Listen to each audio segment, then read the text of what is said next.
Hey everybody, I'm not clueless, and I know most of you will fall asleep or turn your brain off watching me try to explain Bitcoin in a simple way, and it's frankly really challenging for me as an engineer. So to increase the likelihood that you actually pay attention all the way through the video, I've asked my beautiful wife to explain Bitcoin to our audience in a simple way that you can actually sit through. Before you ask, yes, she really is my wife, and two, no, you do not have a chance. Please enjoy this simple explanation of Bitcoin for my beautiful wife.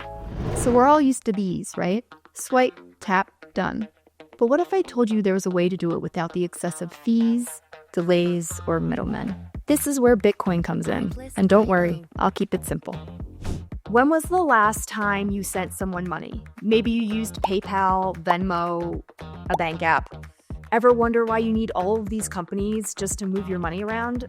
What if I told you there's now a way to send anyone money anywhere in the world without needing any banks or companies' permission? Just like you can send an email without asking Yahoo or Google for permission, this is Bitcoin. And I'm going to explain it in the simplest terms possible.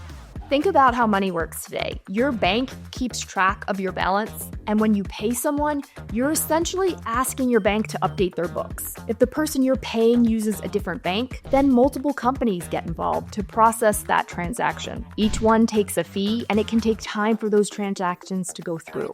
Here's what's crazy. Your money isn't actually moving anywhere, and banks are just updating their computers. You're completely dependent on them to keep accurate records of your funds, approve your transactions, keep your money safe, and stay financially stable themselves. In 2008, during the financial crisis, we saw how dangerous this dependence could be. This is where Bitcoin comes in. Instead of letting banks keep track of everyone's money, Bitcoin created something revolutionary: a public record book, also known as a blockchain. Anyone can view the transaction records, no one can alter past entries, and no single company or organization controls it. Think of it like a giant Excel spreadsheet that everyone can see, updates automatically, can't be tampered with, and operates on thousands of computers worldwide.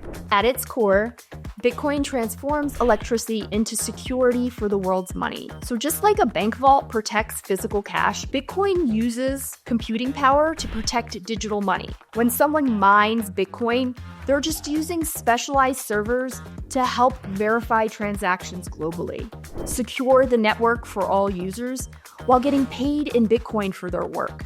You don't need to understand mining to benefit from it. It's like being paid to run a small piece of the world's most secure financial structure. And that's exactly what Abundant Minds does in Oregon. Every day, about $1 billion flows through this network. Think about this. No banks are needed to move your money, no government permission is required, and no single government can shut it down. Not even the United States. It's resilient.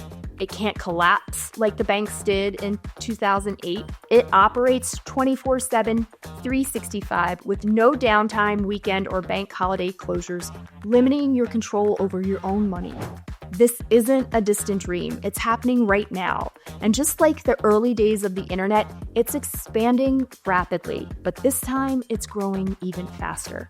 Let me explain how money works in a way that will completely change how you look at everything. Every government can print more money whenever they want, like a copying machine with endless paper. But the more they print, the less each dollar is worth. Think about rare baseball cards. What makes a 1952 Mickey Mantle card worth millions? Two things. They can't make more of them, and people want to own them. Now imagine if Topps could just print more 1952 Mickey Mantle cards whenever they wanted. The card would pretty much become worthless. And that's exactly what happens with regular money. Bitcoin is different. Bitcoin is unique, and it has something no other money in history has ever had: a fixed supply of exactly 21 million coins written into its code. It's a mathematical law of nature, impossible to change and permanent. Even gold, though considered rare, isn't truly limited. If its price rises high enough, companies will mine deeper in places that it isn't profitable to do so. Find new deposits. But with Bitcoin, no matter how high the price rises, no more than 21 million will ever exist. No government, banks, or even its creator can make more. Here's why this matters for you.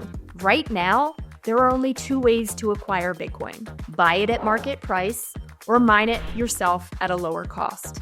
At the Abundant Minds facility, they're mining Bitcoin right now, as of today, for around $35,000, while it's selling for $70,000. That's the advantage of being part of the core infrastructure. I know this might still sound complex, but that is why Abundant Minds handles all of the technical details for their clients. What you need to know is that Bitcoin is doing for money exactly what the internet did for information, making it free, open, and accessible to everyone.